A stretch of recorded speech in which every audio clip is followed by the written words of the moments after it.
Assalamualaikum warahmatullahi wabarakatuh. Bismillahirrahmanirrahim. Alhamdulillahirrabbilalamin.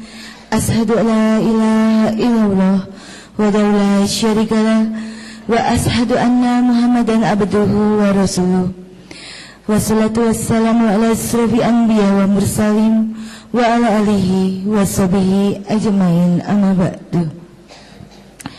Hadrata mutarami para alim ulama yang saya cintai, juga saya hormati, Bapak-bapak Kiai, pimpinan IKADI, Bapak Ustadz Abdurrahman yang saat ini sedang menjalankan ibadah haji, jamaah IKADI Kediri yang saya hormati dan saya cintai, juga jamaah pendengar setia Andika FM yang saya cintai dan saya hormati. Segala nikmat karunia hanya milik Allah Subhanahu wa ta'ala yang telah menyempurnakan agama kita dan memberi kita petunjuk untuk memberi jalan terbaik menuju surga. Alhamdulillah kita dipertemukan di sini tanpa ada suatu halangan, suatu apapun. Salawat dan juga salam kita hunjukkan kepada junjungan kita, Nabi kita, Nabi Muhammad sallallahu alaihi wasallam, yang kita nantikan syafaatnya kelak di yaumul qiyamah. Allahumma amin. Saya keder di sini, Pak. Ternyata jamaahnya banyak sekali, luar biasa. Saya bangga menjadi orang Islam kalau begini caranya, luar biasa. Di sini belum ada yang mengenal saya ini, Pak, Bu. Belum. Bolehkah saya memperkenalkan diri dulu? Karena katanya kan tak kenal maka tak sayang, ya. Jadi saya ingin disayang. Saya mau memperkenalkan diri dulu. Nama saya lahir procot dengan nama Ith Hansen. Karena karena orang tua saya, bapak saya namanya Lee Tiong Hwan dan mami saya namanya Sim Hyun Yu. Karena kakek saya namanya I Hong Po. Berarti terbukti bahwa saya keturunan orang Cina. Betul, tapi walaupun saya Cina di sini, mungkin ada teman Cina di sini juga.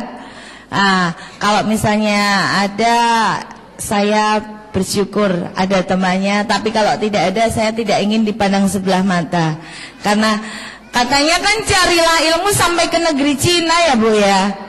Alhamdulillah sekarang Ibu nggak usah ke Cina, Cinanya sudah sampai di sini. Alhamdulillah. Itu. Dan karena saya bangga orang Cina masuk Islam, orang Islam masuk ke Indonesia saja yang membawa adalah orang Cina. Ma Chengqi, yaitu Muhammad Cheng Ho, itu kan orang Cina, Bu.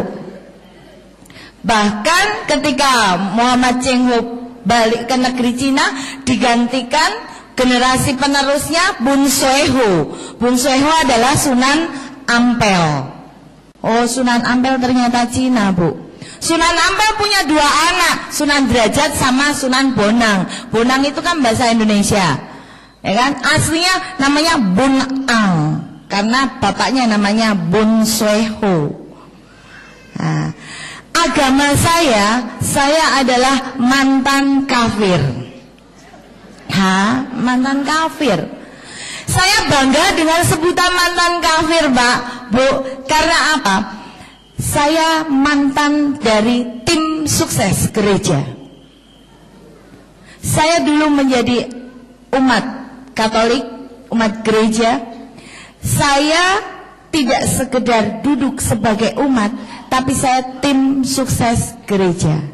Bahkan dalam satu keluarga besar saya, yang masuk gereja duluan itu saya. Mami saya, papi saya, adik-adik saya itu baru masuk menjadi agama Katolik setelah saya masuk dan dibaptis menjadi orang Katolik. tak ajak semua, sak konco-koncoku, Bu. Saya tim sukses gereja dulu. Saya dulu benci sekali, Pak, Bu, melihat orang Islam.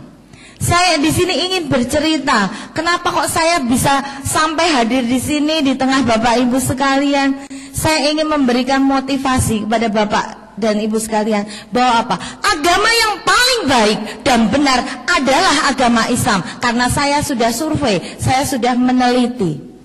Saya dulu bencinya luar biasa dengan orang Islam, apalagi saya dilahirkan dalam keluarga Cina. Kalau pulang gereja ketemu dengan ibu-ibu kok jilbaban, saya itu ngomong sama teman saya, Bu, ketelok kilo WTS baris berbaris, WTS wanita tahan sumuk, panas-panas jilbaban. Betul, saya benci sekali. Bagaimana saya tidak benci dengan orang Islam? Karena yang terdoktrin di dalam otak saya, Islam itu hanya agama yang senang ribut dan ribet.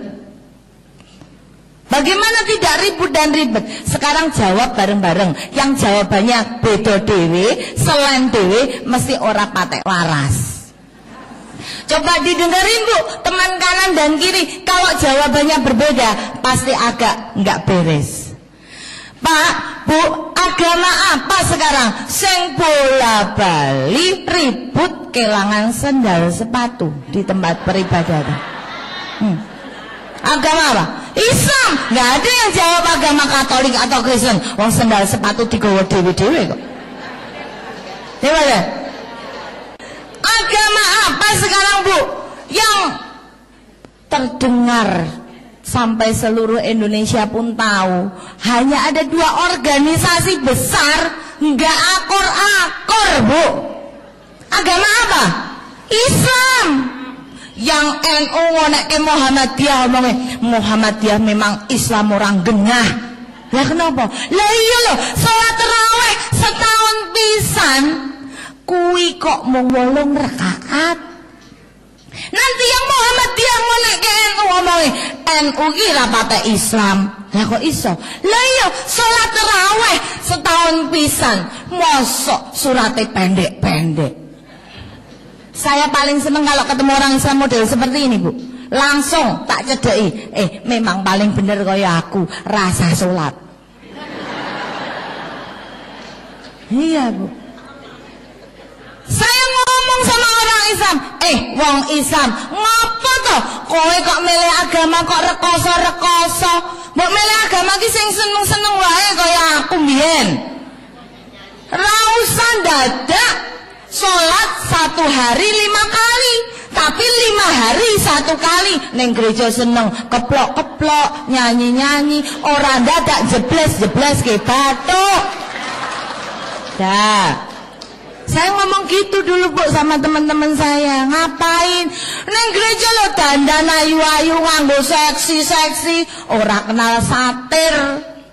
Tapi jago lanang wedok bareng ya oleh. Penak toh? Nah, itu saya dulu betapa bencinya saya dengan orang Islam. Sampai suatu saat Allah memberikan dan menuntun saya kepada hidayah yang saya terima. Saya dituntun Allah kerja di lingkungan orang-orang Islam. Profesi saya itu dari Senin sampai Kamis adalah seorang pengacara atau advokat. Saya ngurusi di pengadilan orang cerai, orang rujuk, orang rebutan warisan, wong nyolong, wong korupsi, wong tukang ngapusi. Urusannya dengan saya di pengadilan setiap hari Senin sampai Kamis. Tapi katanya jadi orang Islam dunia akhirat kudu imbang. Akhirnya Jumat sampai Minggu saya pakai untuk full ibadah. Ketika saya bekerja di lingkungan orang-orang Islam, visi dan misi saya adalah mengkristenkan teman-teman saya yang Islam. Betul. Saya masuk kantor tanda salib. Pulang dari kantor tanda salib lagi, mau makan tanda salib, selesai makan tanda salib, mau masuk ruang sidang pun saya tanda salib, karena itu adalah tanda kemenangan orang Kristen. Begitu saya melakukan hal itu, teman saya risih. Dia bilang, tak kandhani kowe iki ngopo to ket mau kok nggusahi laler wae. Saya marah, Bu. Loh iki kurang ajar, ora kenal tanda salib. Lalu teman saya bilang, tak omongi yo, agamamu ki salah, kok dipeloni. Saya semakin marah. Akhirnya apa yang saya katakan? Sing salah ki agamamu. Kok iso? Lah yo, agama Islam kuwi agama paling ora rasional. Lah kok iso? Lah sing ngentut silitmu kok sing mbok raupi raimu. Lalu teman saya bilang katanya, ya ora apa-apa, lah kowe nek mumet kowe lunga dokter kok ya dokter milih kok nyuntik kok ya bokong. Neng kok ya sirahe mari. Saya jengkel itu, Pak. Karena kejengkelan saya pergi ke toko buku, Bu. Di toko buku saya mencari pedomannya orang Islam. Apa? Al-Quran. Di sini Al-Quran semua, Bu? Alhamdulillah. Bapak juga Al-Quran, Nak? Alhamdulillah, bukan alkohol nih, Pak nih. Semoga tidak. Ketika saya membeli Al-Quran, kan kalau di toko buku yang gede itu kan Al-Quran dibungkus plastik, Bu. Saya pilih yang paling besar. Saya pikir yang paling besar itu paling lengkap. Saya bawa pulang. Ketika di rumah saya buka. Begitu saya buka, saya gedek-gedek. Iki salah cetak. Cetakane salah. Lah wong tulisan kaya benang bundet cendol kreteng ini kok didol. Akhirnya saya kembali lagi ke toko buku. Begitu saya kembali ke toko buku, saya bilang, iki tulisan apa ngene iki aku ora mudeng. Saya ditukar Quran tafsir dan terjemahan.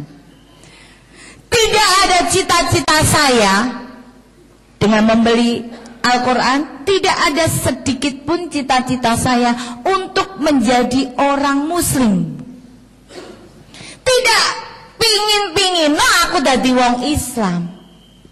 Wong kayaknya ribet banget jadi orang Islam. Tapi saya membeli Al-Quran, ambisi saya, visi saya membeli Al-Quran adalah untuk mencari kesalahan Al-Quran. Saya ingin menunjukkan ke teman-teman saya yang Islam, Quranmu salah, rasa lunga masjid, lunga gereja wae. Tapi ternyata ketika saya mempelajari Quran dari depan ke belakang, saya nggak tahu kalau baca Quran harus dari belakang ke depan, Pak, ya kuali ora apa-apa lah. Tapi subhanallah, Bu, walaupun Quran dibolak-balik, saya tidak menemukan satu kalimat pun yang salah di dalam Al-Quran. Saya jatuh cinta pada Al-Quran. Lalu di hadapan saya ada dua kitab, Bu, yaitu satu Al-Quran dan yang satu Alkitab. 33 tahun saya menjadi orang Nasrani, saya belum pernah meneliti isi dari Injil. Lalu tergelitik saya, lah Quran ki wis tak pelajari, ora ono sing salah.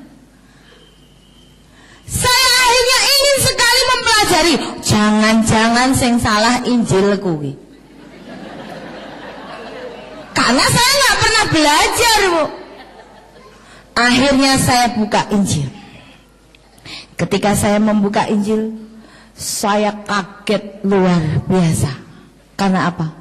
Saya mendapati sebuah ayat di dalam Injil, di dalam Imamat 11 tertulis, haram bagimu makan babi dan binatang berkuku belah lain, bahkan bangkainya pun jangan kamu sentuh. Saya kaget, tak walik meneh, loh, iki Injil, ini Alkitab isinya.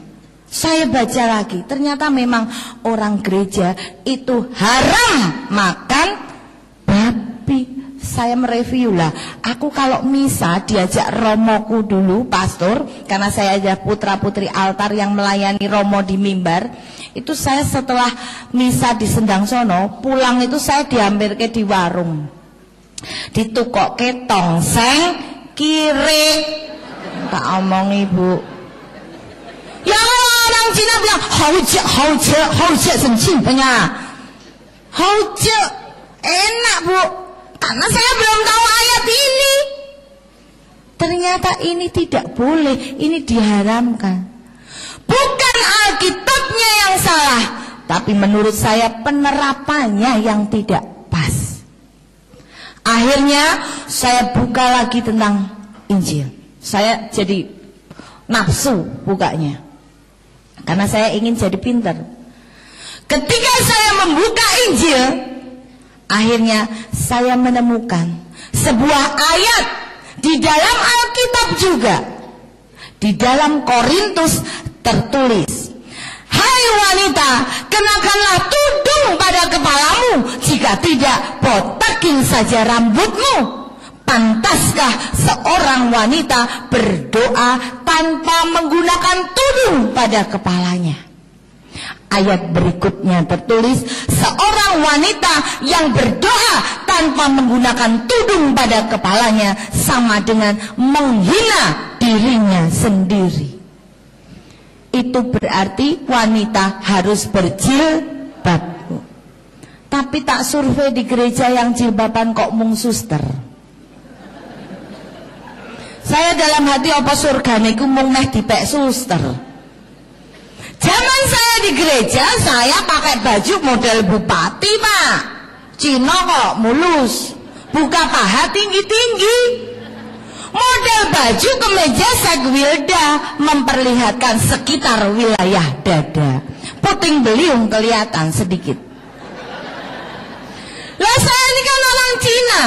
Kalau muter-muter lari pagi di alun-alun, model pakaian saya pakai celana model SMS kok, Pak. Selangkangan metu sidik. Itu gaya busana saya dulu, nggak berukut-berukut begini, Pak. Itu. Dan ternyata ini ayatnya diatur bahwa seorang wanita harus menutup auratnya. Saya kaget luar biasa. Saya jadi merasa digobloki ya. Saya buka Injil lagi. Ada pesan untuk bapak-bapak, Bu. Dikatakan di dalam Kejadian, "Hai laki-laki, sunatkanlah daging kulupmu sebagai perjanjian antara aku dengan dikau." Allah yang ngomong. Artinya lelaki itu wajib untuk bersunat, Pak. Sunatkanlah daging kulupmu sebagai perjanjian antara aku dengan dikau. Berarti wong lanang kan kudu sunat. Karena sunat selain untuk keindahan, karena sekarang untuk keindahan juga, Pak, modelnya bito-bito.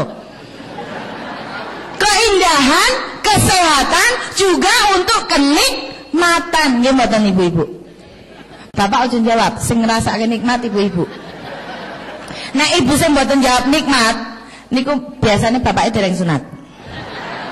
Mangke langsung disunatke, Bu. Rasanya beda, lebih maknyos yang sunat, lebih mantep yang sunat. Kok Bu Ustazahnya bisa tahu? Aku wis jajal. Saya pernah sama yang sunat, pernah sama yang belum sunat, Pak. Loh ini bukan porno, nanti saya cerita, ini pengalaman hidup.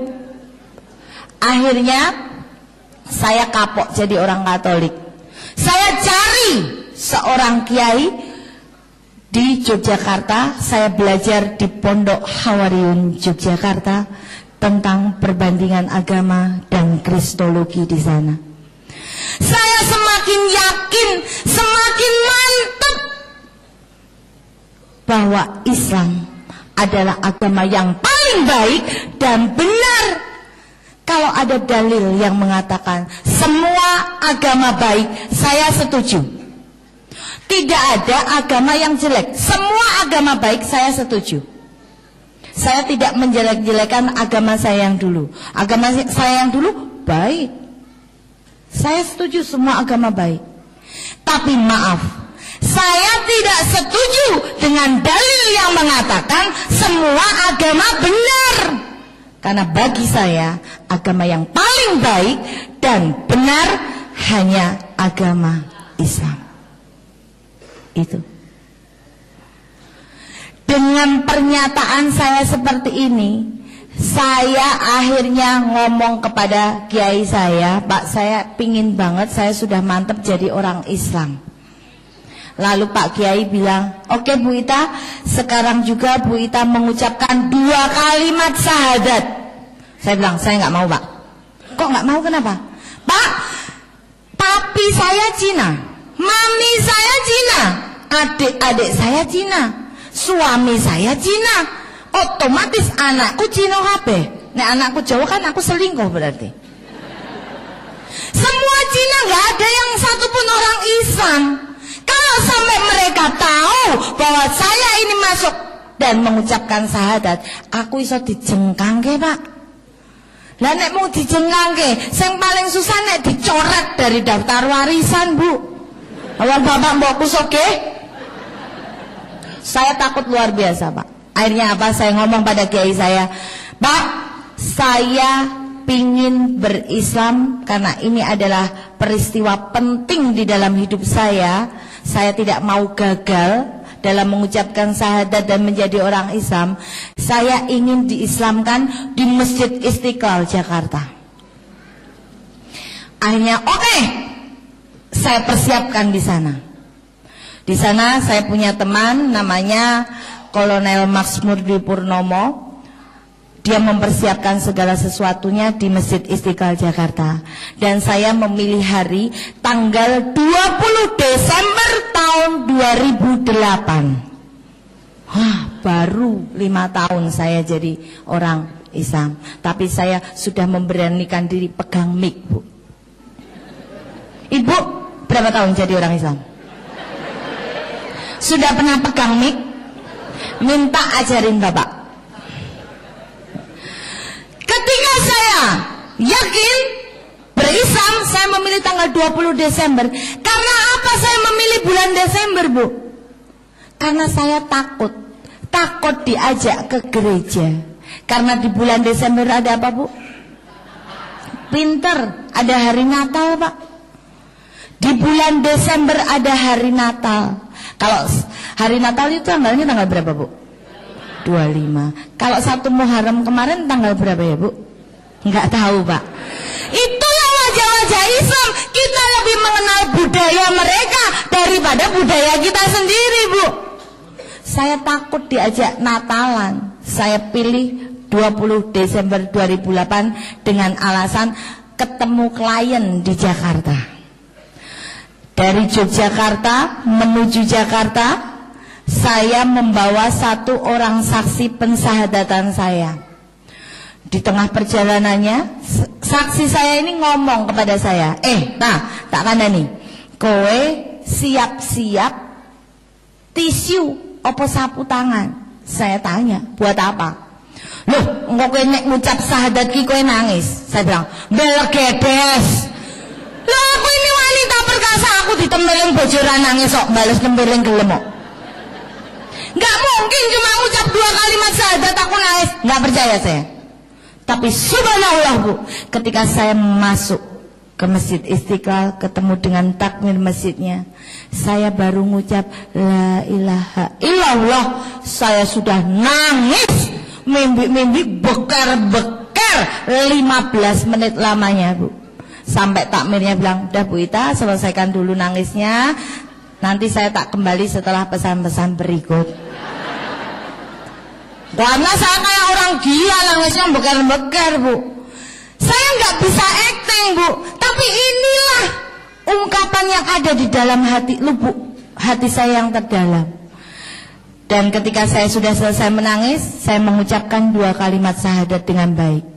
Dan akhirnya saya diberi surat keterangan memeluk agama Islam. Dan ini bukti pengislaman saya. Di sini saya bukan penyelundup. Ini bukti Islam saya luar dalam, dikeluarkan oleh Masjid Istiqlal Jakarta tanggal 20 Desember 2008. Mungkin bukti pengislaman saya lebih lengkap daripada Bapak dan Ibu di sini. Itu.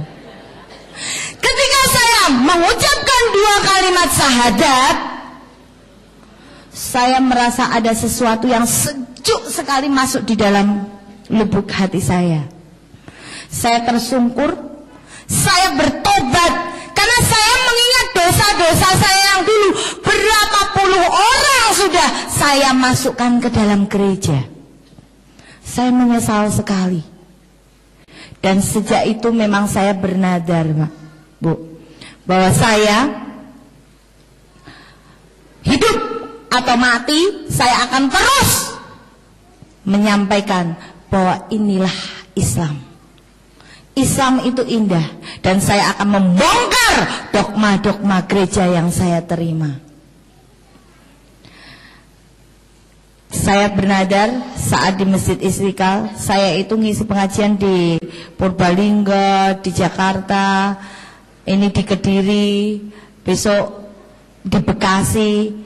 Alhamdulillah, Bu, saya tidak pernah mau menerima bisaroh, karena bagi saya itu bukan makomnya. Ini hanya ilmu yang saya miliki. Saya nggak pernah mau menerima uang. Ini pernah dibantah oleh seorang kiai, berarti Bu Ita ini menghalangi orang bersedekah. Oh enggak, saya menerima. Monggo siapa yang mau bersedekah. Di rumah saya itu membina 59 orang mualaf, baik dari gereja Katolik, dari orang Cina yang terbuang dari keluarganya. Saya tampung, saya bina untuk belajar sholat bersama, belajar Iqra bersama. Alhamdulillah mereka senang. Dan monggo sedekah dengan mereka boleh saya terima. Mau sedekah mukenah boleh, sajadah boleh, Iqra boleh, gula teh ya tak tompo. Gitu. Saya malah kemarin ditanya sama jamaah, Bu, lah bisarohnya gimana? Aduh, saya nggak usah dikasih bisaroh, saya beliin kursi plastik aja 1. Karena apa? Di tempat saya setiap malam Rebo Legi, saya itu menggelar pengajian yang dihadiri kurang lebih 700 orang. Karena saya hanya ingin ngayomi mualaf-mualaf loh. Jangan khawatir, teman kita banyak. Nah itu biasanya saya kan selalu sewa kursi. Lah padahal kas mualaf ini nggak ada, karena saya tidak pernah menarik uang dari mualaf-mualaf. Niat saya menyenangkan mereka, Bu. Dan saya kekurangan kursi, saya minta 1 kursi aja. Nek sak jamaah setiap ngisi sak kursi kan lumayan. Ya. Kan ini untuk sedekah dan bermanfaat, setiap sebulan sekali selapan dipakai. Kan alhamdulillah. Ketika saya mengucapkan 2 kalimat syahadat, Pak, Bu, saya bernada seperti itu, dan saya yakin bahwa diri saya sekarang sudah menjadi orang Islam. Ketika saya menjadi orang Islam, saya tahu hak dan kewajiban orang Islam. Ketika saya menjadi orang Islam, kewajiban saya sebagai orang Islam adalah sholat 5 waktu. Sholat 5 waktu. Saya jadi orang Islam, modalnya itu cuma punya 2 doa, Bu. 1 syahadat, 2 Al-Fatihah. Lainnya saya belum kenal. Kalau gaya sholat, saya tahu. Gaya sholat ada berapa, Bu? Nggak tahu, Bu? Nah, Ibu seprono-seprene dadi wong Islam sing diteliti apa? Sing diteliti dompetnya bapak toh, Bu? Dompetnya bapak hilang 10.000. Ngamuk. Kayak ke sapa Pak mau jajal deling-eling kayak ke sapa? Rondo ndi sing mbok parani? Gaya sholat orang ngerti. Terangan nggak, Bu? Gaya sholat ada 5. Yang pertama adalah berdiri. Berdiri adalah lambang taat. Tiru malaikat, diperintah rawani debat. Ini gaya sholat yang pertama. Ketika tangan kita mengucapkan Allahu Akbar, kita berserah kepada Allah yang maha besar. Kalau Allah itu besar, berarti awake dhewe cilik. Makanya wong Islam nek sholat kuwi ora entuk sombong, senajan ruku anyar, terutama ibu-ibu. Ibu-ibu cok pamer kok, Pak. Rokok anyar, oleh salat mobat mabit ra karo. Bismillahirrahmanirrahim. Men kancane ngerti nek rokokku anyar. Niku mboten sah, Ibu. Itu, Bu. Itu gaya salat yang pertama. Ketika kita Allahu Akbar, sedekap ini kita belajar jadi mayit, Bu. Nek mayit niku tenang apa kecil-kecil, Bu? Tenang. Berarti nek jenengan mung Allahu Akbar, sedekap ana tamu totok-totok assalamualaikum rasah dadak dijawab waalaikumsalam kula nembe salat tenggo riyin mboten sah, Bu. Nengke wae jarno bae. Ini. Itu gaya salat yang pertama. Gaya salat yang kedua adalah apa, Bu? Rukuk. Rukuk adalah lambang menghormat. Karena awake dhewe rumangsa wis dikeki nikmat, kedep, ambegan, ngentut, angop, Bu, ora bayar ning kelurahan. Kita hanya dimohon untuk menghormat karo sing maringi nikmat. Mosok kalah karo kewan. Sapi bar dipakani jenengan nak krungun meng wah. Niku mboten, Bu. Alhamdulillah. Loh, jenengan kali sapi. Halo? Entok jenengan rumah. Halo? Mboten, Bu. Dia bertasbih subhanallah, subhanallah, subhanallah. Jenengan kalah karo entok. Tawang nika zikir, Bu. Allah Allah Allah Allah Allah Allah Allah Allah Allah Allah. Mboten percaya cekel cek templek iki. Mangke tak jenengan, ya Allah. Allah, Bu. Niku.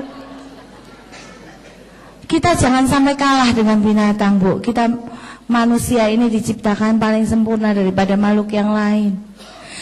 Gaya salat yang ketiga adalah sujud. Sujud adalah lambang mohon ampun. Kenapa kok batuk sing dijebleske? Kok duduk sikut apa bokong? Karena provinsi dosa yang terbesar manusia berawal dari sini, Bu. Utek nyolong, utek ngapusi, utek rasan-rasan, utek ngerebut bojone tanggane, Pak. Iki mesti teko kene. Ya kan? Makanya kita mohon ampun. Apa nek utek rasan-rasan ibu-ibu. Pengajian ngene cok ana sing rasan-rasan, Pak. Sebelah nyenggol. Delokke lho, cincine Siti anyar meneh kuwi lho, cincine Siti. Sebelah meneh Jawil, lha iya utang karo sedulurku ki urung bayar lho. Kok cincin wis ganti-ganti wae. Sebelah meneh Jawil, halah kuwi mesti udu mitasi. Udu emas kuwi mitasi aku werole tuku. Ibu-ibu, Pak. Ya karena keturunan Hawa, Pak. Nek Bapak Adam mas karo wong lanang kadang, Bu. Wong lanang ki meneng salah muni ya salah kok, Bu. Ngoten. Jajal wong lanang bali pengajian, Bu. Bali pengajian kewengen, totok-totok. Bu, bukai pintu, Bu. Bojomu bali iki lho, Bu, bukai pintu. Begitu dibukai pintu, ibu yang bukai pintu. Ning karo jabut, Pak. Langsung lanangane disemprot. Dasar wong lanang ra perasaan, ora seneng kowe nek bojone merem. Hah? Minggat kowe kono. Loh. Masya Allah, Bu. Wong lanang ya meneng wong Adam. Saya meneh bali pengajian, kewengen wedi nggawa kunci dhewe. Tekan ngarep omah, sandal jepit dicangking, sarung dicencing. Buka pintu ceklek, wes alon-alon banget, dilala. Ibu dereng sare. Begitu buka ceklek, astagfirullahaladzim, Mak. Jenengan niku lho, mlebu omahe dhewe kok kaya maling. Bapak, ya meneng Bu wong Adam. Melas karo wong lanang kadang. Disentak-sentak terus malah survei membuktikan rondo karo duda kuwi luwih akeh. Rondo, bapake lemes dicelatu terus suwi-suwi mati. Pak, nek jenengan dilalah nasib elek entuk bojo sing kaya ngono kuwi ya modele pun Pak mboten sah dijotosi mangke ndak ketemu kula teng pengadilan. Dizikiri mawon mangke mati-mati karepe dhewe, Pak. Soale sing jenenge wong wedok kuwi nek ngamuk tambah di sauri kuwi kaya gudeg digaruk. Tambah ombo, tambah ombo, tambah ombo. Dinengke mawon mangke rak meneng dhewe kentekan kata-kata. Pun niku kuncine. Wong saya pernah kok, Pak. Saya itu pernah marah sama suami saya. Bojoku ya meneng wae. Sosial kesal dhewe. Begitu kesel kan ketika kita marah itu otak bekerja dan jadi sepaneng akhirnya pusing. Begitu pusing aku yang ngelendot bojoku. Pi, mbak aku tolong lho Pi dipijeti aku mumet banget. Apa yang terjadi? Suamiku tuh mijetnya nggak sini Bu, tapi sini. Saya bingung, lho wong sing mumet kene langsung mbok pijet kene iki piye? Lah, kowe kan sedina ngene to. Iki sarape kesel, munggah nih. Masya Allah. Nurutane pol nek wong lanang Ibu, melas Bu. Wong memang wanita diciptakan untuk menang-menangan Bu. Coba 5 jari sing nggo ngalem paling apik iki jempol. Jempol namanya apa Bu? Ibu jari, bapak jari ra ono ya meneng. Ya betul. Gedong ada ya gedong wanita, gedong bapak enggak ada, ya meneng bapak. Ora apa-apa. Ya. Lagu kasih ibu, kasih bapak ora ono, ya ora apa-apa. Bapak yuk kebagiane napa Bu? Bapak pocong. Ya lho, mesakno lho bapak. Bapak walah dadi wong wedok kok nekat, wis dikeki rok wae sing nganggo katok. Kan ketok nek ora gelem kalah wong wedok. Itu Bu. Jadi atas dosa-dosa kita ini kita mohon ampun dengan bersujud Bu. Gaya sholat yang keempat adalah duduk. Duduk adalah lambang mohon berkah, minta rezeki karo Gusti Allah. Tapi Bu, catatan penting, Allah tidak selalu menuruti keinginan kita, tapi Allah selalu memenuhi kebutuhan kita. Subhanallah. Karena cinta itu tidak selalu menuruti. Gimana Bu? Ibu gadah putra? Gadah. Kira-kira ibu sayang nggak dengan anaknya Ibu? Sayang banget. Orang wae diutang-utangke di anak-anake, ben anake seneng, nggih mboten? Bu, kalau ibu punya anak umur 7 tahun kok njaluk motor fiction, kira-kira ditumbaske mboten, Bu? Enggak. Kok enggak dituruti kenapa, Bu? Katanya sayang, Bu. Karena ibu tahu bahwa anakku belum mampu pakai motor besar. Gitu? Nek tak turuti kok malah mati. Tabrak truk. Gimana? Takut kehilangan anak. Demikian juga Bu, jenengan kok sholat, dongone sholat kok pingin sugih, ning kok pancet melarat kae. Apa Gusti Allah ki nguntalke rezeki ki salah alamat apa ya? Gitu. Mboten Bu, sebenarnya Allah tuh ingin ngomong kepada kita semua. Kowe tak kei melarat, neng kowe iki sehat, kudune kowe iso matur alhamdulillah. Kowe iki nek tak kei sugih, kowe iki durung kuat. Engko nek kowe tak kei sugih, apa-apa dituku, apa-apa dipangan, malah mencret. Nek mencret bendina mencret, ora rampung-rampung lima mencret, akhirnya kowe mati, kentekan cairan. Amalmu durung cukup. Ini Bu, rahasia ilahi. Allah selalu memenuhi kebutuhan kita, walaupun tidak selalu menuruti keinginan kita. Dan ini sudah saya alami. Gaya sholat yang kelima adalah salam. Salam adalah lambang kemasyarakatan. Ketika kita diberi rezeki, kita harus melihat kanan dan kiri kita, Bu. Jangan sampai ada saudara kita non muslim yang justru ngopeni kancane dhewe wong muslim, Bu.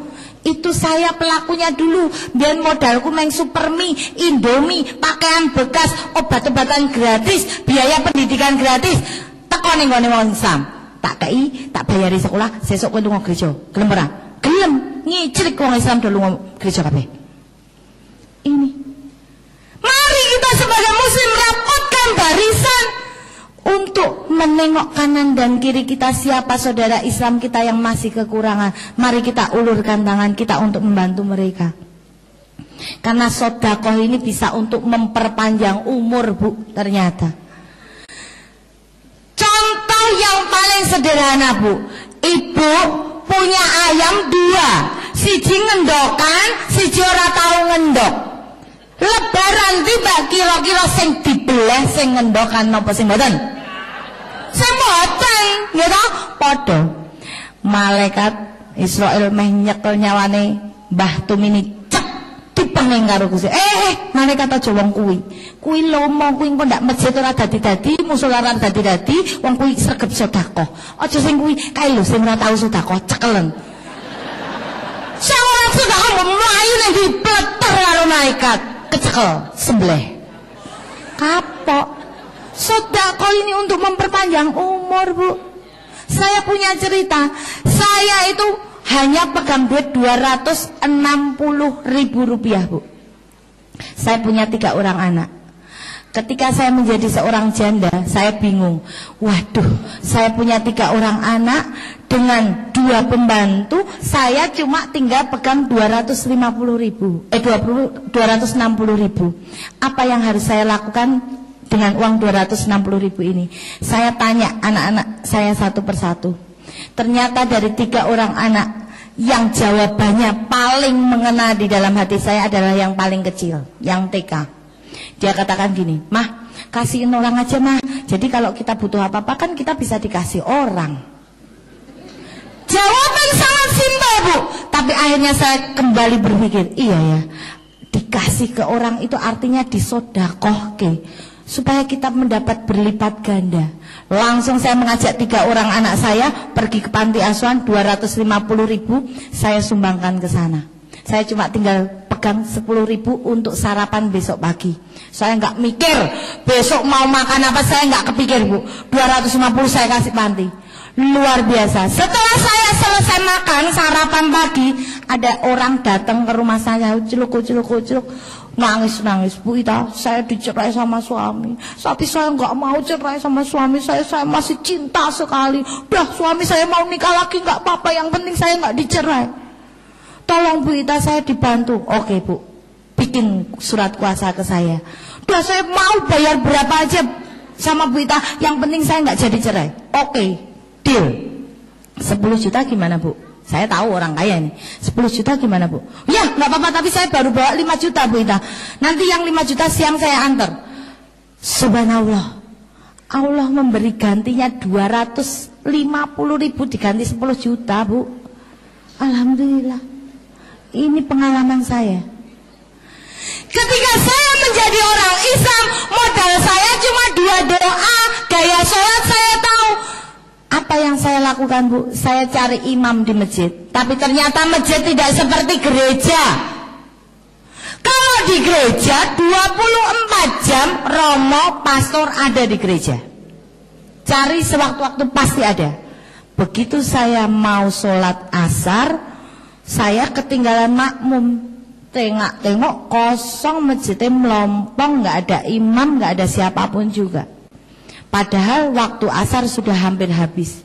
Saya bingung, saya langsung berwudu. Habis wudu, saya cari imam nggak ada. Wes, pokoknya niatnya aku sholat. Apa yang saya lakukan? Allahu Akbar, syahadat. Allahu Akbar, Al-Fatihah. Allahu Akbar, syahadat meneh. Allahu Akbar, Al-Fatihah. Tekan salam, isi sholatku syahadat karo Al-Fatihah. Wong saya belum bisa. Tapi alhamdulillah, Bu, saya yakin sekali sama malaikat saya sudah ditulis sholat. Karena bonus pengikut Nabi Muhammad, punya niat baik kok belum bisa kesampaian, insya Allah sudah ditulis baik. Dengan gue niat munggah kaji, neng duit urung ngumpul-ngumpul, neng wes niat banget, Bu, insya Allah sama malaikat sudah dicatat kaji pisan. Allahumma amin. Itu, Bu. Begitu saya pulang, saya belajar sholat dengan baik, saya sudah pintar sholat, Pak. Begitu adzan berkumandang, saya masuk kamar mandi, wudu, masuk kamar tak kunci. Kok dikunci? Wedi bojoku karo anakku ngerti. Karena saya masih takut. Akhirnya kegiatan saya ini diamati oleh suami saya. Iki anggar masjid bengok-bengok, bojoku iki kok mesti mlebu kamar iki ngopo? Bayangkan, Bu. Suami saya itu beratnya 110 kg. Kuat toh? Makanya, Pak, hati-hati dengan ibu-ibu. Ibu iki kuat nggawa barang abot. Jadi hati-hati. Begitu dia penasaran, dia manjat kursi, ngintip di jendela. Saya lagi sholat, langsung dia bengok. Oh alamah, nah Cino gemblong. Aku sholat dia mau gemblong, Mbak. Jajan. Saya sudah duk. Saya keluar dari kamar, saya sudah persiapan ini bakal mesti diseneni. Betul. Begitu saya keluar dari kamar, bojoku langsung jagong, tak kandhani kowe. Saya dulu aku mbiyen urung dadi Islam wani kowe ngomong ngono tak sampluk kowe. Tapi wong saiki aku wis dadi Islam, di Islam diajarkan bahwa kita sebagai wanita itu harus patuh, harus bakti kepada suami. Ini penting di dalam Islam. Aku nggak berani, aku harus patuh karena engkau masih suamiku di sini. Saya duduk. Akhirnya suami saya bilang, mah, tak kandhani ya. Kowe kuwi sarjana. Mawi kowe iki S2 lho. Kok kowe gelem-geleme digobloki wong SD Impres ora tamat. Kiaimu kae SD Impres ora tamat, tak omongi. Kok kowe gelem-geleme nurut karo SD Impres ora tamat. Lah piye, Mbah? Kepiye? Loh, ngapain? Kamu itu seorang sarjana. Kamu tahu bahwa bumi itu bulat. Ngapa kowe ndadak salat madhep kiblat? Wong bumi bulat tak Tuhan ning ndi wae ketemu wong muter-muter ya meng ning kono. Kalau ibu bapak dapat pertanyaan gini bingung. Untung saya sudah pintar, Pak.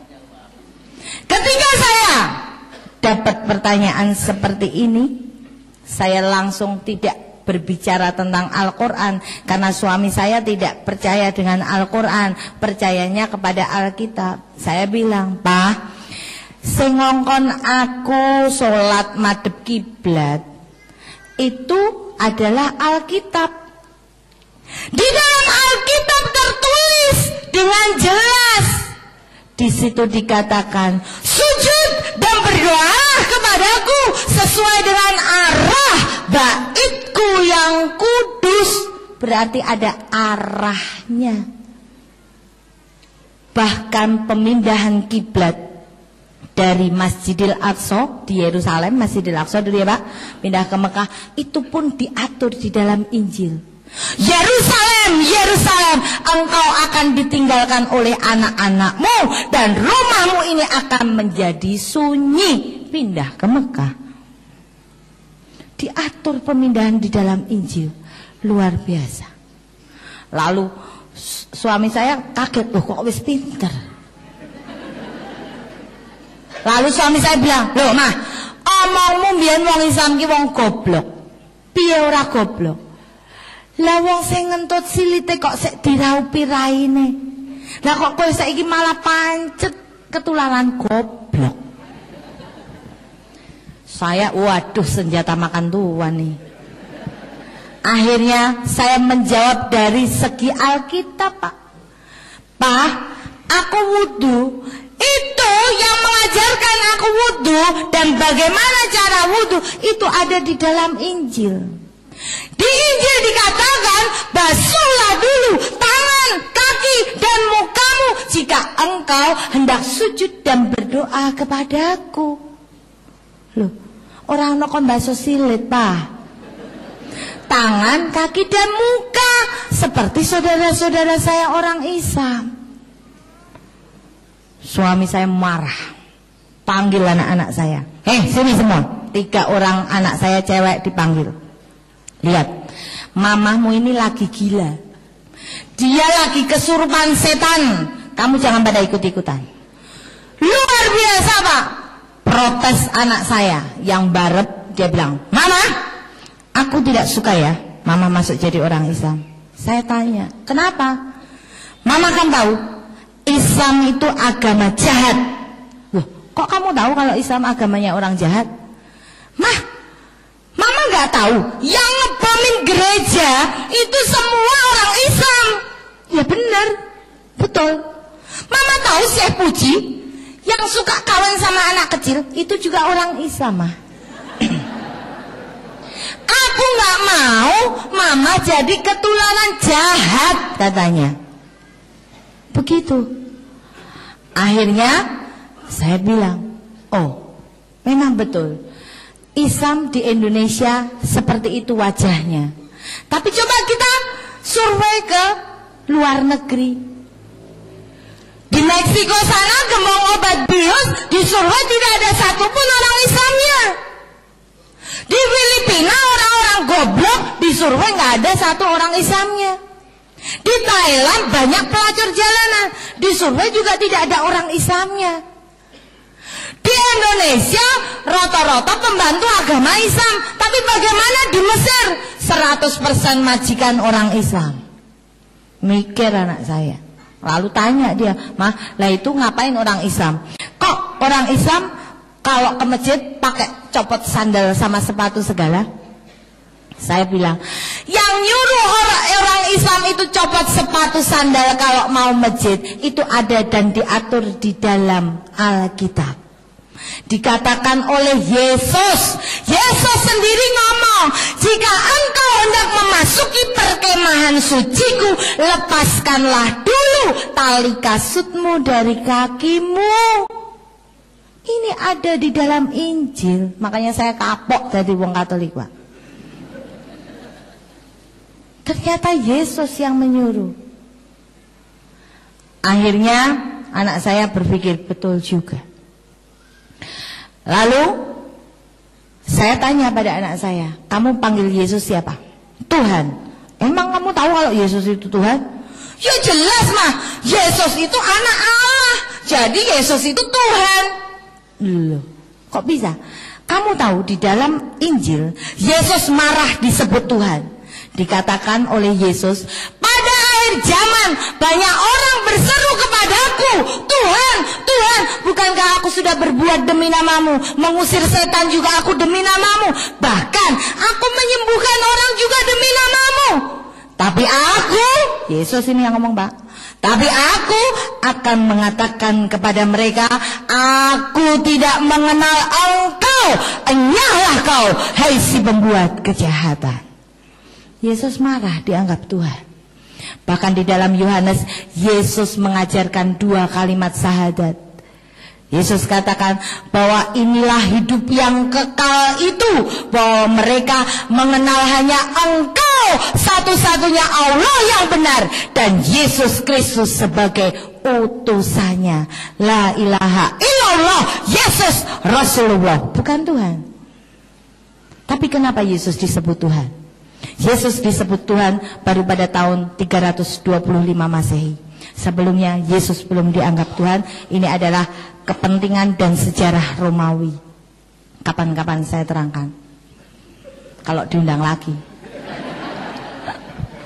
Itu anak saya bingung. Lalu apa yang terjadi? Suami saya telepon mami saya. Telepon mami saya, Mi, Ita tuh sekarang sudah nggak jadi pengikutnya Yesus, saya malah jadi pengikutnya Muhammad. Saya ditelepon oleh mami saya, Pak. Pulang. Saya deg-degan, wah alamat lain untuk warisan.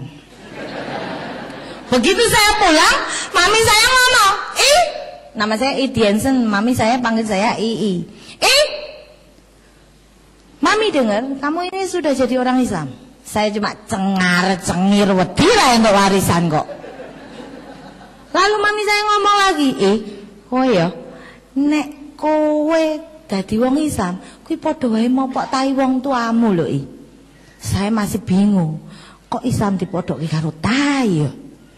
Saya bingung, Pak. Ketika mami saya ngomong, kalau kamu jadi orang Islam, mami ramen lunga gereja meneh. Saya langsung, yes, bener Mi, aku udah jadi Islam. Mami nggak usah ke gereja lagi. Mending ora gereja, ora masjid, ora kerja, ora duwe duit. Mami saya langsung malah gendeng. Kowe iki tak sekolahke dhuwur-dhuwur ora kuat kopiye kok ya dadi jeglek. Betul Pak. Akhirnya mami saya panggil Romo dari Wamena. Diskusi dengan saya sampai 2:30 pagi. Saya berdiskusi dengan Romo, loh, ini kebenarannya mau makan babi nggak boleh. Wong wedok kudu kerudungan. Kenapa kok Romo makan babi? Dan kenapa Romo kok juga nggak sunat? Ini diatur ini mau. Apa kata Romo? Romo katakan, itu kan perjanjian lama. Sekarang kita hidup di perjanjian baru. Saya ngomong, loh, tapi kita lihat di perjanjian lama. Di dalam perjanjian lama ada tertulis, Allah sendiri yang ngomong bahwa aku tidak akan mengubah hukumku dalam 1 kuota pun sebelum langit itu runtuh.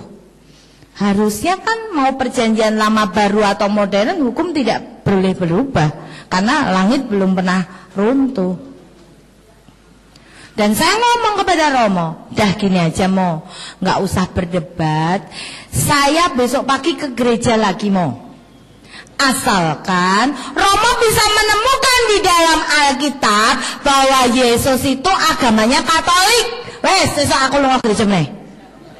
Sampai foto petek gak ketemu. Betul Pak. Tapi saya bilang pada Romo, Mo, saya bisa menunjukkan bahwa Yesus itu agamanya Islam.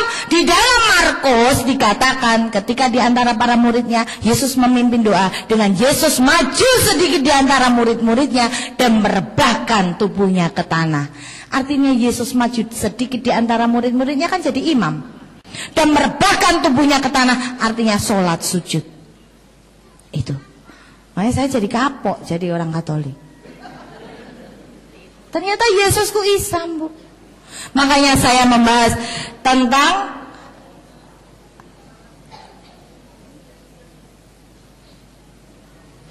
"17 alasan menjadi pengikut Yesus yang setia harus berislam." Karena ternyata Yesusku Islam. Saya jadi mu'alaf baru 5 tahun. Tapi saya sudah menerima demo dari mana-mana Bu. Saya siap. Bahkan saya diancam, saya siap. Karena apa? Di dalam saya berdakwah, saya pernah ada orang datang ke tempat saya, dia mengatakan begini, Bu Ita, saya tidak setuju dengan dakwahnya Bu Ita. Saya tanya, kenapa? Dakwah mana yang tidak setuju Pak? Dia katakan bahwa berani sekali Bu Ita mengatakan Yesus itu bukan Tuhan. Saya ngomong ke orang itu, Pak, kalau pingin tahu, pingin diskusi bahwa Yesus itu bukan Tuhan, mari masuk ke rumah saya, mari kita diskusi secara damai. Saya punya bukti 101 bukti di dalam Injil. Yesus sendiri yang mengatakan dirinya bukan Tuhan. Apa jawab dia? Saya tidak butuh diskusi dengan Bu Ita. Lihat saja Bu Ita, suatu saat pasti kejadian. Saya kaget. Oh, Anda mengancam saya? Maaf Pak, saya tidak pernah takut dengan ancaman terminal seperti itu. Saya katakan pada saudara, ketika saya sudah melangkah maju menjadi seorang Islam, saya tidak akan pernah mundur 1 langkah pun. Justru dengan ancaman ini aku lembengok saya seru. Saya tidak pernah takut. Mungkin bisa saja dengan uang jenengan saya masuk sel. Bisa. Karena ada beberapa oknum polisi yang mungkin doyan duit. Bisa saya masuk sel. Tapi hikmah yang saya terima ketika hal itu terjadi, saya diberi waktu lebih banyak oleh Allah untuk saya lebih mendalami Al-Quran dan Alkitab di dalam sel. Atau kalau dengan dia tidak suka dengan saya, dia sewa orang untuk membunuh saya ditembak, dar, saya mati, insya Allah mati saya kusnul khotimah. Allahumma amin. Dijemput oleh bidodoro-bidodoro surga. Bidadari kan wedok Bu, aku pengennya dipethuk lanang kok. Itu Pak. Nah, saya tidak pernah takut. Kenapa? Di dalam saya berdakwah, saya sudah mengalami 2 hal buruk di dalam hidup saya. Pertama, saya harus cerai dengan suami saya. Kedua, saya menjadi hubungannya tidak baik dengan keluarga besar saya karena mereka kecewa. Kenapa dulu saya mengajak mereka masuk gereja, sekarang malah belok sendiri. Itu adalah peristiwa yang paling buruk di dalam hidup saya.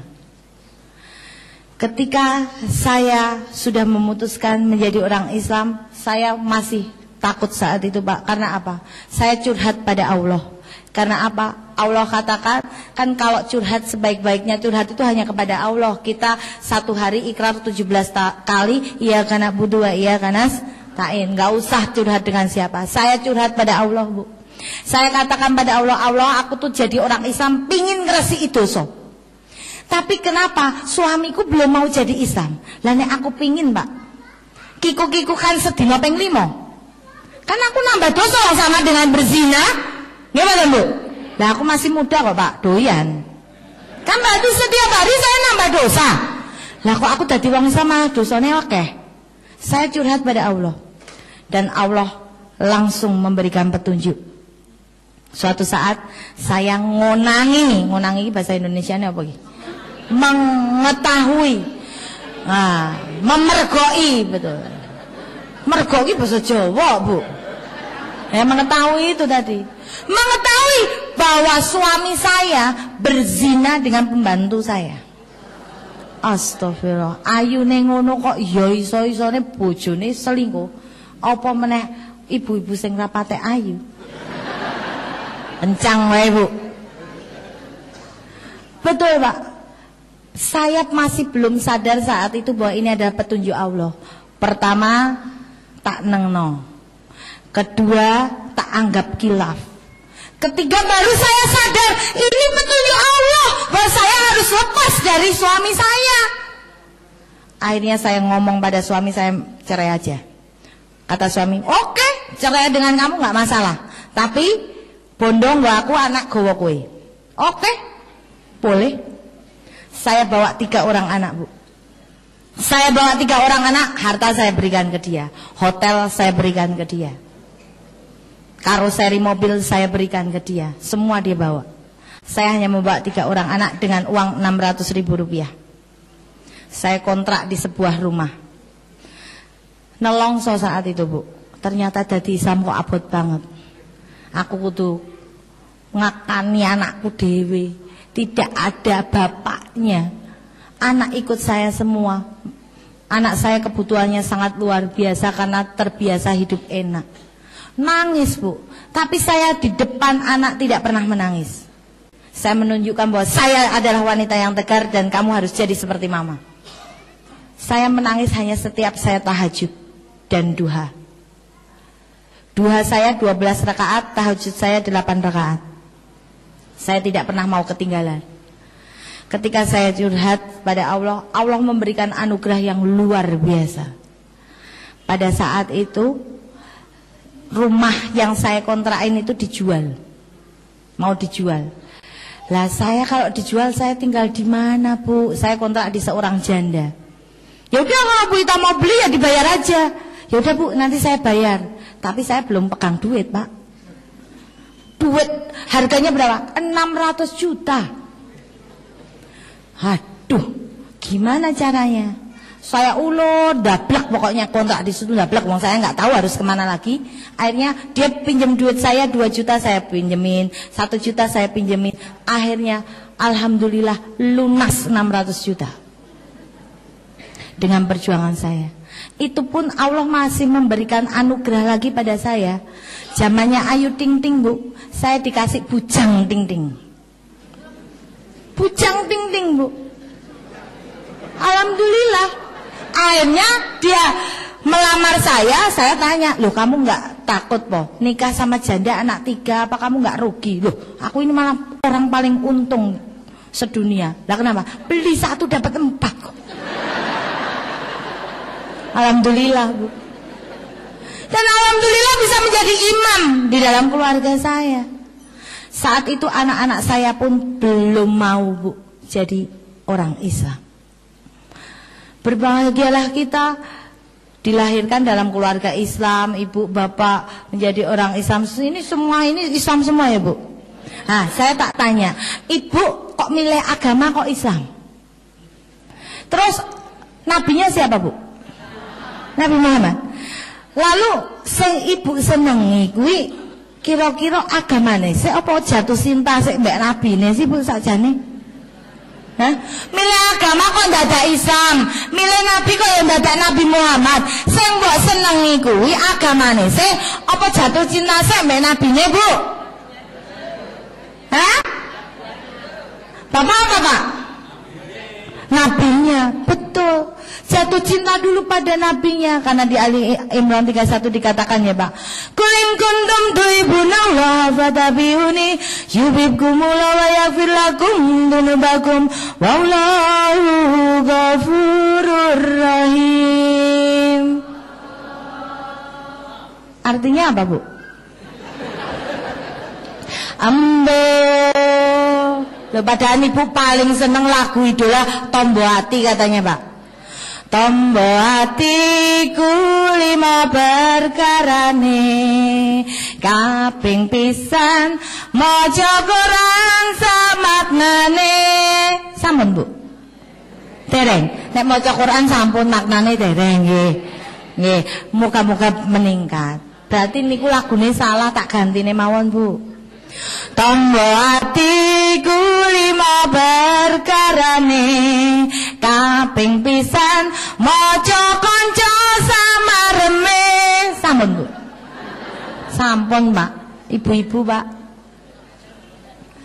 Ya, itu artinya, Bu, katakan Muhammad, jika umatmu mereka itu mencintai aku, mencintai Allah, senanglah dulu pada nabinya, baru senang pada agamanya.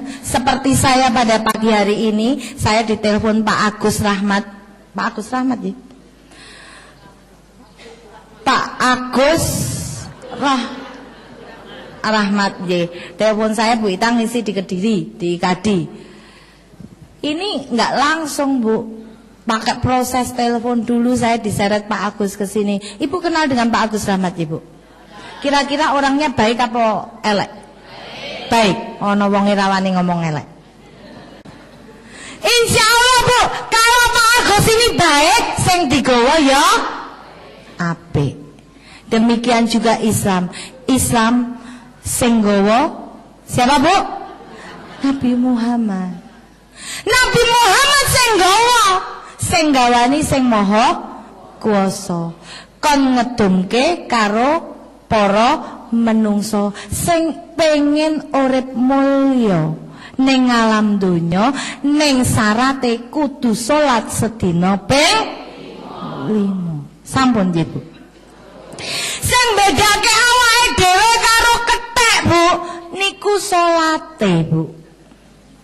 Kabeh binatang mangan langsung tutuk. Mboten? Nggih ya? Cup. Mung kethek sing mangan nganggo tangan sik gek dilebokke cangkem padha karo menungso. Mbuh menungso sing niru kethek apa kethek sing niru menungso kula mboten paham. Gitu? Padha semua model gaya kethek kita bisa. Yang membedakan nek kethek ora salat, awake dhewe salat, Bu. Dadi nek jenengan mangken dalu kok diambung bapak mboten tahu salat, berarti padha karo diambung. Rungokno, Pak. Bapak nek ngatos niku mangken dalu kok jenengan pengin numpak ibu ora tahu salat kok ditumpaki berarti ya padha numpaki. Wong loro setel padha ra salate kan berarti kethek tumbak-tumbakan karo kethek, Bu. Benar. Itu loh, Pak. Ini yang membedakan kita. Ketika saya punya, diberi Allah anugerah, kita kayak bujang, ting-ting, Islam, sunat, ternyata memang rasanya beda. Ini ceritanya. Suami saya Cina dulu nggak sunat, Pak, bujel, nggak enak, biasa aja. Tapi begitu ketemu bujang ting-ting sunat, rasanya maknyos tenan, Pak. Ini memang sudah diatur. Memang ini hukum wajib sunat itu untuk para laki-laki. Ketika saya sudah menikah dengan seorang bujang berislam ini yang sunat, anak saya pun belum mau jadi Islam. Karena apa? Dia malah menulis secarik kertas, katanya, "Mama, aku malu sekali punya mamah yang beragama Islam. Kita kan orang Cina, mah. Masa sih kita harus Islam? Apa kata teman-temanku di sekolah, mah? Islam itu agamanya orang desa, Islam itu agama orang kampungan. Aku sedih sekali punya mama yang beragama Islam. Simpen di bawah bantal. Kebetulan saya membaca. Saya pura-pura nggak tahu. Saya hanya curhat pada Allah. Allah, aku pingin sekali membentuk sebuah keluarga yang sakinah, mawadah, warahmah dan barokah, di mana semuanya adalah orang-orang Islam. Saya curhat, tahajud terus pada Allah. Suatu saat apa yang terjadi, Bu? Saya tidak pernah meninggalkan berjamaah di masjid bersama dengan suami saya.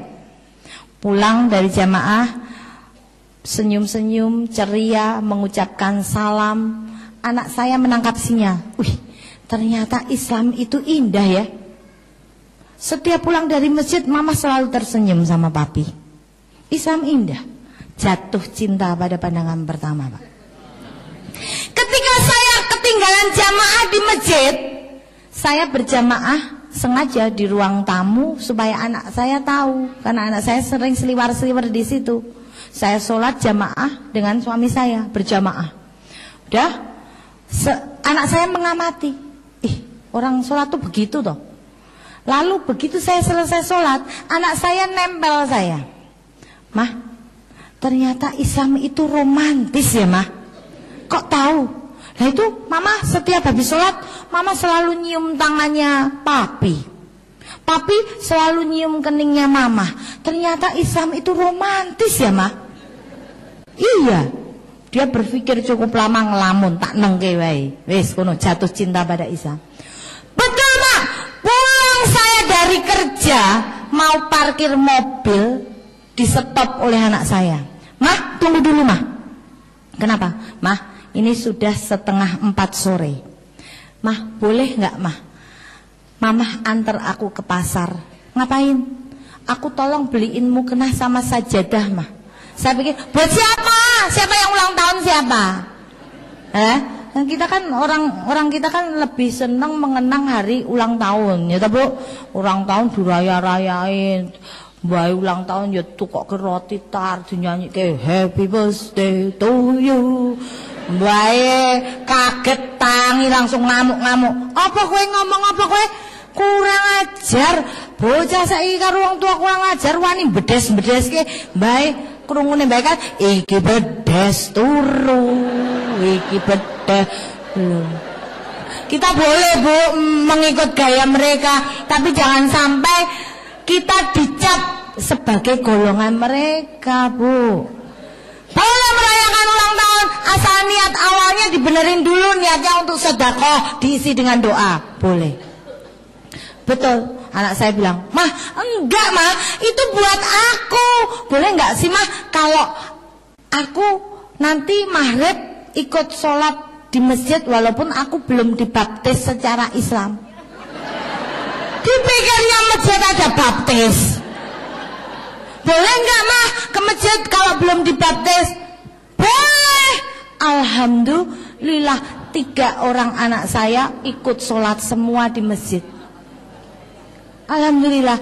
Dan malah tidak hanya segitunya, hanya ikut-ikutan sholat. Anak saya bilang, Mah, boleh nggak, Mah, aku ikut latihan baca Quran di TPQ? Tapi kan aku belum bisa, malu ya, Mah. Gimana caranya biar aku nggak malu, Mah? Saya panggil guru privat ke rumah. 3 orang anak saya akhirnya sudah pintar baca Quran. Bahkan ketika saya deres terus salah, di stop sama anak saya. Mah, apa ini tadi Mama bacanya apa? Ini salah, Mah. Ini bukan A, ini nga. Subhanallah. Ngain, bukan A, Mah, ini nga. Alhamdulillah saya tidak pernah marah. Ya ini watawasobil haq watawasobis sober. Kan ada ibu-ibu zaman sekarang nek delek ke anaknya malah ngamuk. Nek ngomongnya anaknya, ayo, memang doa sih. Anak kon berdoa pinter. Giliran ibu delek ke anaknya emplak-emplok ibuke ke susu. Anaknya, hayo, ibu belum doa. Halah cah cilik ngerti apa? Aku wis ndonga dalam hati. Padahal ya ora apal ibu jajal, Bu.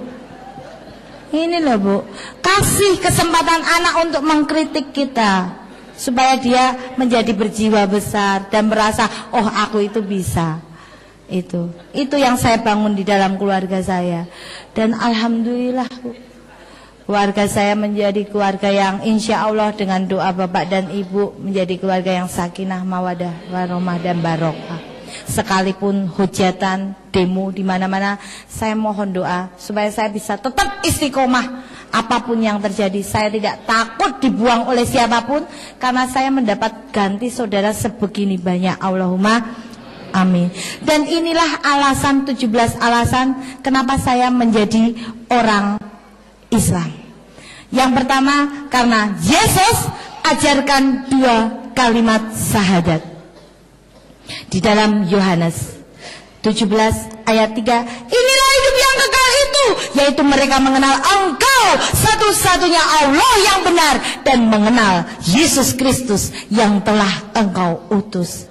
La ilaha illallah, Yesus Rasulullah. Ini. Dan yang kedua, Yesus menyuruh menyembah hanya kepada Allah, tidak kepada yang lain. Ini ada di dalam Matius. Semua saya katakan, semuanya ada footnote-nya. Yang ketiga, sunat berkitan seperti tadi yang saya jelaskan. Ini diatur di dalam beberapa ayat Kejadian dan Lukas. Berwudu juga diatur di dalam Keluaran. Bahwa ini loh, apa yang harus kita basuh: tangan, kaki, dan muka. Mandi junub saja, Bu. Dulu saya males jadi wong Islam. Nek entes kepenak-kepenak ngono isu-isu kon keramas barang kan adem, Bu. Tapi ternyata di Injil pun diajarkan bahwa seorang laki-laki yang tertumah mani itu harus mandi besar. Ini junub. Jilbab di dalam Korintus tadi sudah saya ungkap bahwa perempuan itu wajib untuk berjilbab. Yang ketujuh, sholat menghadap ke kiblat. Ini diatur di dalam Mazmur. Hukum kisos dikatakan bahwa Islam itu adalah agama jahat, agama keras. Tapi loh, coba kita lihat, di Injil pun justru diajarkan, jika perempuan itu mendapat kecelakaan yang membawa maut, maka engkau harus memberi nyawa ganti nyawa, mata ganti mata, gigi ganti gigi, tangan ganti tangan, kaki ganti kaki, lejur ganti lejur, luka ganti luka, bengkak ganti bengkak. Ini kan balas dendam. Larangan membungakan uang diatur di dalam Injil. Kenapa saya membahas Alkitab? Rukun iman salah satunya kita wajib percaya kepada kitab. Ya, mboten, Bu. Kitab itu kan ada 4, Taurat, Zabur, Injil, dan Quran. Kata siapa Injil itu hanya milik orang gereja? Tidak, Injil juga milik kita. Tapi Injil yang mana dulu yang harus kita ikuti? Ini. Yang ke-10, haram makan darah, termasuk babi. Haram makan babi. Lalu haram minum minuman keras. Saya dulu ngomong pada anak saya heran kenapa Romo di setiap Ekaristi selalu minum anggur. Saya tahu itu anggur karena saya adalah pengurus Romo di mimbar. Dikatakan di situ bahwa Romo mengacungkan anggur ke jamaahnya, dikatakan inilah darah Yesus Kristus yang menghapus dosa dunia. Gelek. Saya tahu kalau itu anggur dari mana. Saya adalah misdina putra putri altar. Kalau Romone tuwek enggak doyan anggur, cuma dicecep tok sing ngenteknya aku. Jadi aku tahu kalau itu anggur. Padahal anggur diharamkan. Larangan membuat patung berhala. Tapi ternyata di gereja banyak sekali patung menyerupai Yesus, Bunda Maria, Santo Yusuf, dan lain sebagainya. Hukum rajam juga diatur. Perintah puasa pun ada, bahwa dalam bulan ke-9 orang telah memaklumkan puasa di hadapan Tuhan. Kalau kita hitung suro, sabar, mulut, pada mulut, cuma dilawar, air, terus Rejab, Ruah, bulan ke-9 apa? Poso. Pas Yesus saja poso. Bulan ke-9 match dengan apa yang kita lakukan. Mengucapkan insya Allah pun diatur di dalam Yakobus. Ketika engkau hendak berbuat ini dan itu, hendaklah engkau mengucapkan, jika Tuhan menghendaki, kami akan hidup dan berbuat ini dan itu. Ucapan insya Allah diatur, Bu. Mengkafani jenazah pun diatur. Tapi umat gereja kalau meninggal tidak pakai kain kafan tapi pakai jas. Tak bengesi barang kok. Itu saya dulu macain jenazah-jenazah, tapi ternyata inilah hukumnya dan ini yang ingin saya sampaikan. Itu, dan karena ke-17 alasan ini saya kapok jadi orang Katolik dan saya tetap ingin menjadi istiqomah di dalam Islam. Itu, dan saya mohon doanya supaya apapun yang terjadi saya tetap berislam sampai akhir hayat saya, nyawa dilepas dari raga. Itu, dan saya mohon doanya mungkin bapak-bapak kiai yang ada di sini, saya butuh doanya, Pak. Itu saja yang saya sampaikan. Assalamualaikum warahmatullahi wabarakatuh.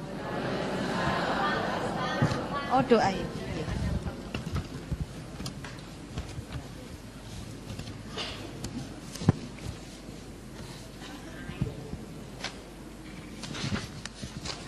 Ini kan ada Pak Kiai kan, Bu? Hah? Oh, oke.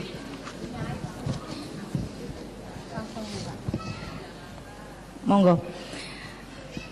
Marilah kita tutup pengajian ini dengan doa penutup. Bismillahirrahmanirrahim. Alhamdulillahirabbil alamin. Hamda yuafi ni'amahu wa yukafi masidah. Ya Rabbana lakal hamdu kama yanbaghi li jalali wajhikal karim wa adimi sultani. Allahumma aina ala zikrika wa syukrika wa husni ibadatik. Rabbana zalamna anfusana wa in lam taghfir lana wa tarhamna lanakunanna minal khasirin. Rabbana la tuzigh qulubana ba'da idh hadaitana wa hab lana min ladunka rahmatan innaka antal wahhab. Ya Allah, ya Allah, ampunilah segala dosa-dosa kami pada pagi hari ini ya Allah. Jadikanlah kami orang yang dilimpahi kebahagiaan-Mu ya Allah. Dan pastikanlah kami di bawah payung Nabi Muhammad kelak. Dan kuatkanlah kami pada jalan yang benar ya Allah. Benarilah keadaan kami yang terlihat dan tersembunyi ya Allah. Dan jangan sisakan sebutir dosa pun dalam kitab amal kami di pagi hari ini ya Allah.